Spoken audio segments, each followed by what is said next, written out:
Thì có bạn bạn.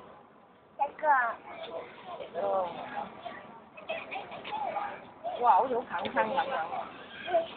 Bạn bạn hơi để thì miếng bao mà. Wow.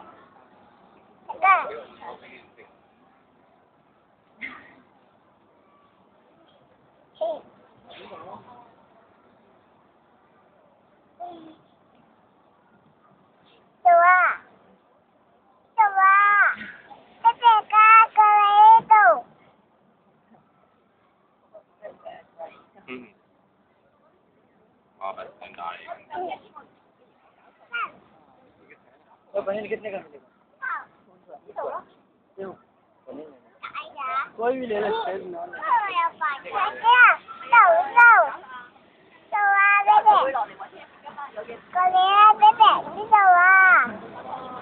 Đâu à, bác bà có lẽ á.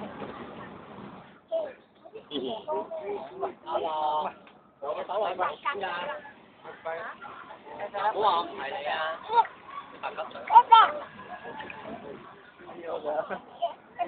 Chắc một buổi. Chắc cái bếp bè nè. Để những đồ về xem ba mẹ. Saya lagi ambil satu. Oh, dadah ni. Nhà màu áo bác bà. Nhà màu áo 40.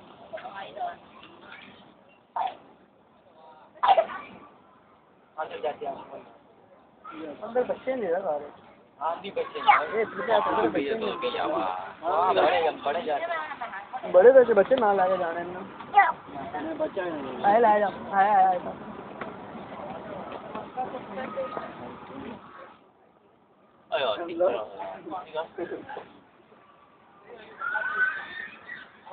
tại tới thèm trong cảnh này có cô lóc là chị mình tao à đấy có tôi đó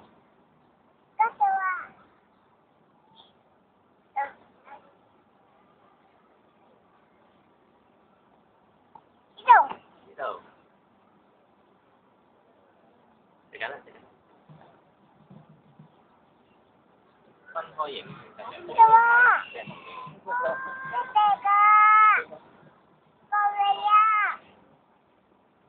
thôi thì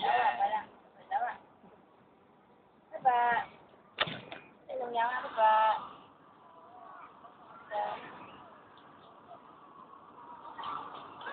bà phải cầm chứ mà sẽ thấy được á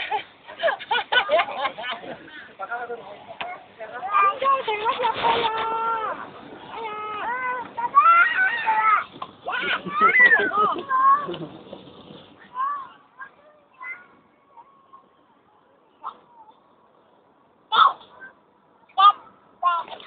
oh